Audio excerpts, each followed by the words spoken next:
স্বাগতম সবাইকে এক্সপ্লেনেশন দুনিয়াতে। আজ আমি এক্সপ্লেন করব সম্প্রতি নেটফ্লিক্সে মুক্তিপ্রাপ্ত 2026 সালের সিরিজ পারফেক্ট ক্রাউন সম্পর্কে। গল্পটি অনেক ইউনিক আর ইন্টারেস্টিং, আপনাদের অবশ্যই ভালো লাগবে, তাই ভিডিওটি শেষ পর্যন্ত দেখার অনুরোধ রইল। গল্পটি শুরু হয় আধুনিক কোরিয়া থেকে, যেখানে জোসেন রাজবংশের রয়্যাল সিস্টেম এখনো পর্যন্ত নামে রয়ে গেছে। রাজপরিবার এখন সংবিধান মেনে চলে, কিন্তু তাদের স্ট্যাটাস আর প্রভাব প্রতিপত্তি এখনো বিশাল শক্তিশালী। তাহলে চলুন দেখা যাক একটি প্রেস্টিজিয়াস স্কুল, রয়্যাল একাডেমি। এখানে এলিট পরিবারের সাথে সাথে বড় বড় ব্যবসায়ীর বাচ্চারাও পড়ে। 2009 সালে রেজাল্ট ডে আসে, সবার চোখ থাকে র্যাঙ্ক বোর্ডে। প্রথম আসে সাং হুইজু আর সেকেন্ড আসে রয়্যাল ফ্যামিলির এক ছেলে মিনসুক জেলাস হয়। তখনই হুইজু অ্যান্টি নেয়। সে বেশ কনফিডেন্স, ফিয়ারলেস আর সরাসরি তাকে ঠাট্টা করে বলে, আবারও হেরে গেলে। দুজনের মধ্যে রাইভেলিটি হয়, যেখানে ক্লাস ডিফারেন্সও স্পষ্ট দেখা যায়। মিনসুক তাকে মনে করিয়ে দেয় যে সে নোবেল ফ্যামিলির নয়, কিন্তু হুইজু এখানে কোনো ভয় ছাড়াই জবাব দেয়। তার অ্যাটিটিউড অনেক স্পষ্ট।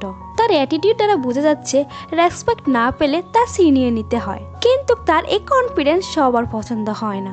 প্রিন্সিপাল ওকে অফিসে ডাক, প্রথমে প্রশংসা করে, তারপর ইনডিরেক্টলি ওর অবস্থান মনে করিয়ে দেয়। পাশাপাশি ওকে একটা গিফটও দেয়, একটা কাপ, যা পুরনো সময় একজন জিনিয়াস বানিয়েছিল, কিন্তু সে ছিল লো স্ট্যাটাস, অর্থাৎ লো কাস্ট থেকে ছিল। তাই প্রিন্সিপাল হুইজুকে ইনডিরেক্টলি মেসেজ দেয় যে তুমি যতই ট্যালেন্টেড হও না কেন, তোমার জায়গায় সবসময় লো কাস্টেই থাকবে।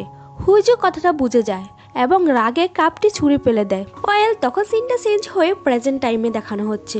সে হুইজু এখন একটি পাওয়ারফুল সিইও হয়ে গেছে। ক্যাসেল বেটু নামক কোম্পানির হেড সে। তার ব্যবহার অনেক কঠোর, তার সেলস একটু ডাউন যাচ্ছিল। তখন সে অ্যাগ্রেসিভ স্ট্যাটাস প্ল্যান করা শুরু করে। খুব আত্মবিশ্বাসের সঙ্গে বলে, প্রতিদ্বন্দ্বীরা চিপ কৌশল ব্যবহার করছে, তাতে কি হয়েছে, আমরা তাদের খেলা গেমে তাদেরকে হারাবো। তারপর তো রুমার্স, মিডিয়া ম্যানিপুলেশন আর স্টার সিটি মার্কেটিং এইসব স্ট্র্যাটেজি ইউজ করে। এখানে ক্লিয়ার হচ্ছে হুইজু শুধু সার্ভাইভ করে না, ডোমিনেটও করতে পারে। তখনই মাঝখানে একটি গুরুত্বপূর্ণ ইভেন্ট আসে। কিং এর জন্মদিন উদযাপন হবে রয়্যাল প্যালেসে। সবাই সেখানে ট্র্যাডিশনাল আর ফর্মাল ড্রেস পরে আসে, কিন্তু হুইজু সে তো অন্যরকম।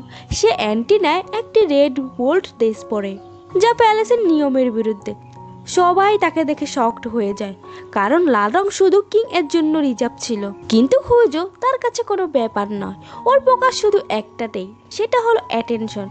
সব ক্যামেরা, মিডিয়া, সোশ্যাল মিডিয়া সবকিছু তার নাম দিয়ে ভরে যায়, আর যা সে চায় ঠিক তেমনটাই হয়। সাথে সাথে তার কোম্পানির প্রোডাক্টগুলো সোল্ড আউট হয়ে যায়। কিন্তু যতটা সে সাকসেসফুল দেখায়, তা বাস্তবতা ততটাই হাস। কারণ পিঠ পিছে মানুষ তার সম্পর্কে অনেক গসিপ করে যে সে একটা অবৈধ সন্তান, এমন একটা মেয়ে যার কোনো প্রপার রয়্যাল ব্যাকগ্রাউন্ড নেই। সবকিছু সে শুনে ফেলে, তবুও সে নিজের রাগ নিয়ন্ত্রণ করে। ঠিক তখনই তার স্টেপ বাদার তেজু আসে এবং সে তাকে খোঁচা মেরে কথা বলে। দুজনে একে অপরকে খোঁচা মেরে কথা বলা শুরু করে। ধারবাই তার পরিচয় নিয়ে তাকে খোঁচা দেয়। হুইজু এখানে পিছু না হটে সে জবাবে বলে, বেশি বকবক করা শুরু করছো না তো, টাইয়ের বদলে পট্টি বেঁধে বের হও, তোমাকে বেশ মানাবে। ঠিক তখনই এই টেনশনের মধ্যে আরো একটি পাওয়ারফুল ক্যারেক্টারের এন্ট্রি ঘটে, গ্র্যান্ড প্রিন্স ইয়ান। সে হ্যান্টিং থেকে সরাসরি প্যালেসে আসে। তার এই ক্যাজুয়াল পোশাক, যা রয়্যাল প্রোটোকল অমান্য করা, কিন্তু তার প্রেজেন্ট এতটাই স্ট্রং যে সবাই অটোমেটিকলি তাকে রেসপেক্ট করা শুরু করে। আসল ইয়ান হলো একজন অ্যাক্টিভ কিং, মানে হলো বর্তমান কিং, কারণ আসল কিং হলো তার ভাতিজা। সে 8 বছরের একটা ছোট ছেলে। হুইজু দূর থেকে তাকে অবজার্ভ করে। রাত বাড়ে আর সেলিব্রেশন, ফায়ারওয়ার্কস, সেরিমনি সবকিছুই চলছে। আর এখানে কিং তার উইশ লেখে তার মায়ের জন্য, তার চাচা অর্থাৎ ইয়ানের জন্য, আর তার প্রজাদের ভালো স্বাস্থ্যের জন্য। এই উৎসবের মধ্যে হুইজু আর ইয়ানের অনাকাঙ্ক্ষিতভাবে দেখা হয়। হুইজু ভুলবশত একটি রেস্ট্রিক্টেড এরিয়ায় ঢুকে পড়ে। সে এমন একটা জায়গায় চলে আসে যেখানে তার প্রবেশ করা নিষেধ ছিল, আর ইয়ান তাকে সেখানে ধরে ফেলে। ইয়ান জিজ্ঞাসা করে, তুমি কে আর তুমি এখানে কি করছো? হুইজু পোলাইটলি উত্তর দেয়, আমি হয়তো এখানে হারিয়ে গেছি। ইয়ানের কণ্ঠস্বর বেশ কড়া হয়, কিন্তু সে তাকে একটা সুযোগ দেয়। বলে, আমি 3 পর্যন্ত গুনবো, তার আগে তুমি এখান থেকে চলে যাবে। হ্যাঁ, এতটা তো আমি আমার জুনিয়রের জন্য করতেই পারি। কিন্তু ইয়াং যখন 3 পর্যন্ত গণে, তখনই হঠাৎ ব্লাস্টের আওয়াজ শোনা যায়। প্রাসাদের ভিতরে একটি জোরালো বিস্ফোরণ ঘটে। সবকিছু মিনিটের মধ্যে বদলে যায়। সবাই দৌড়ে সেখান থেকে চলে আসে। ইয়ানের মাথায় তাৎক্ষণিক একটা ফ্ল্যাশব্যাক আসে। 3 বছর আগে সে অ্যাক্সিডেন্টের কথা মনে পড়ে যায়। যখন এক ফায়ার অ্যাটাকে তার বড় ভাই অর্থাৎ আগের কিং মারা গিয়েছিল। সে পুরো শকড অবস্থায় থাকে। তারপর তার মনে পড়ে তার এখানে এভাবে থাকলে হবে না, ছোট রাজাকে তার বাঁচাতে হবে। তাই সে এগিয়ে যায়। তখন একটা শকিং ব্যাপার ঘটে। সেখানে মাদার কুইন অর্থাৎ রাজার মা সবার সামনে এসে ইয়াংকে একটা থাপ্পড় মারে এবং বলে, আবার কি তুমি কিং এর জীবন নেওয়ার চেষ্টা করছো?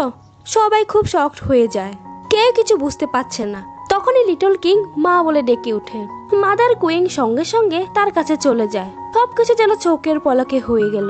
আর দূর থেকে দাঁড়িয়ে থাকা হুইজু সেটা দেখে অনেক অবাক হয়। পরের সিনে আমরা দেখতে পারি মিনিস্টার মিংজু উকে সিকিউরিটি আরো কঠিন করা হলো আর মিডিয়াকে কঠোরভাবে নিয়ন্ত্রণ করার নির্দেশ দেওয়া হলো, যাতে কোনো গুজব না ছড়াতে পারে। কিন্তু ভিতর থেকে মিনের মনে হচ্ছে এখানে কিছু না কিছু গন্ডগোল আছে, কারণ 3 বছর আগে এমনই এক আগুন লাগার ঘটনা ঘটেছিল আর তাতে আগের কিং মারা গিয়েছিল। আর সেই সময় হুইজু প্যালেস থেকে বেরিয়ে আসে। হুইজুং এর সেক্রেটারি হেইজং তাকে দেখে, জিজ্ঞাসা করে, আপনি ঠিক আছেন তো?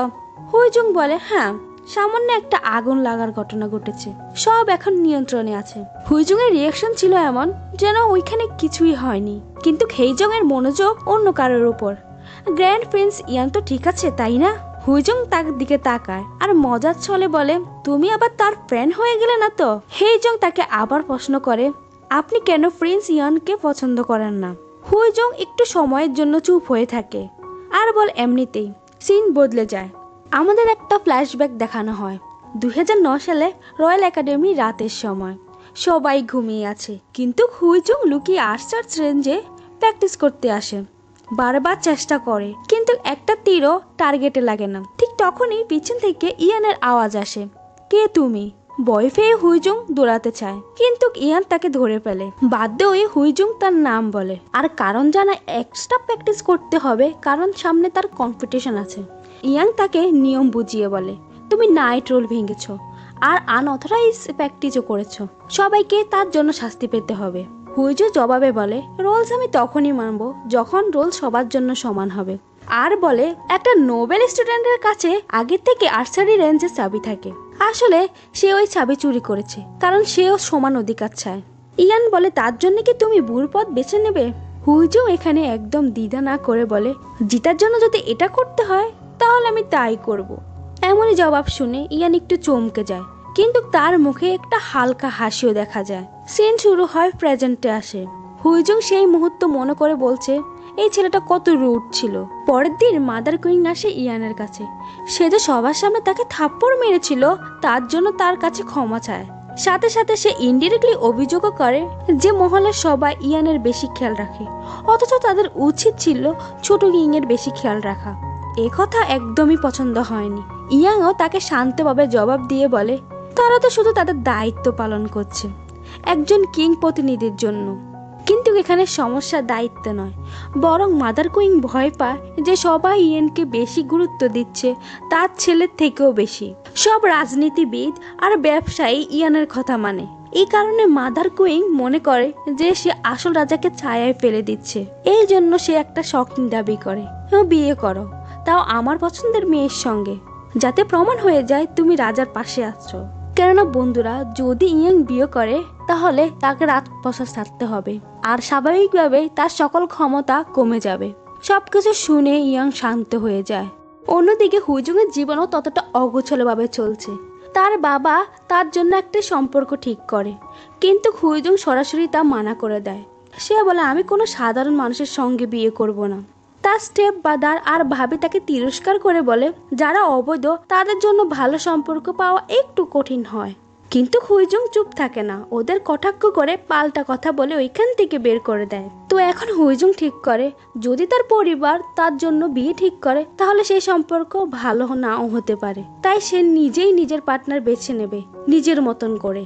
এরপর সে পলিটিশিয়ান, বিজনেসম্যান সবার প্রোফাইল চেক করে, কিন্তু তার লেভেলের কেউই মেলেনি। ঠিক তখন তার মাথায় একটা আইডিয়া আসে, হোয়াই নট গ্র্যান্ড প্রিন্স ইয়ান। এখানে ইয়ানও সমস্যায় জর্জরিত। পাবলিকরা তার বিরুদ্ধে কথা বলা শুরু করেছে, কিন্তু ইয়াং সেটা নিয়ে চিন্তিত নয়। ইয়াং তো চিন্তিত আগুন লাগার ব্যাপার নিয়ে, সেটা কিভাবে লেগেছে। ইয়ান মনে করে হয়তোবা তার খুব শীঘ্রই তার নামে কোনো স্ক্যান্ডাল আসতে পারে। এখানে হুইজু তার প্ল্যান এক্সিকিউট করতে শুরু করে। ইয়ানের সঙ্গে দেখা করার জন্য রয়্যাল অডিয়েন্স রিকোয়েস্ট পাঠায়, কিন্তু ইয়ান কোনো ঝামেলা না করে রিকোয়েস্টটা রিজেক্ট করে দেয়। হুইজু বারবার চেষ্টা করে নানা পরিচয় দিয়ে, কিন্তু প্রতিবারে তাকে ফিরিয়ে দেওয়া হয়। অবশেষে হঠাৎ তার মনে পড়ে পুরনো একটা জিনিস, জুনিয়র। আর সে পরে রিকোয়েস্টটা লেখে, ইউর জুনিয়র হুইজং ওয়ান্টস গাইডেন্স, আর অপেক্ষা করতে থাকে কি হয়। এবার ইয়াং রিকোয়েস্টটা দেখে থমকে যায়, একটু হাসে আর অ্যাকসেপ্ট করে নেয়। সন্ধ্যা হয়, হুইজুং রেডি হয়ে ইয়াং এর প্রাইভেট রেসিডেন্টে চলে যায়। দুজনে মুখোমুখি দেখা হয় অবশেষে। ইয়াং বলে, বুঝতে পারছি না তোমাকে কি নামে ডাকবো। সরাসরি তাকে জিজ্ঞাসা করে, তুমি কেন আমার সাথে দেখা করতে চেয়েছিলে? তখনই হুইজুং তার ব্যাগ থেকে একটা রেড লেটার বের করে তার সামনে রাখে। আমি তোমাকে প্রপোজ করতে এসেছি, বিয়ে করার জন্য। ইয়াং পুরোপুরি শকড হয়ে যায়।